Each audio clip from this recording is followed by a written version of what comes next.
My name is Rich. I've got a 1992 Dyna, and I just purchased these Viking bags about a week ago. Went on a 1,500-mile trip. I'm in Sturgis right now at the bike rally. These bags are nice. I've got really nothing negative I can say about them. They look good on my bike.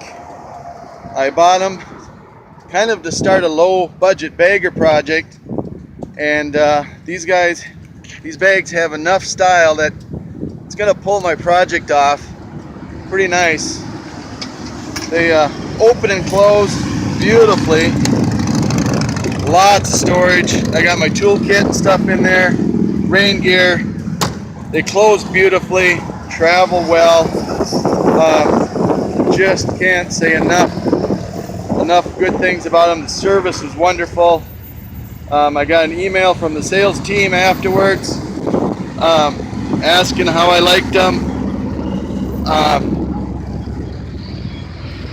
Just really good bags.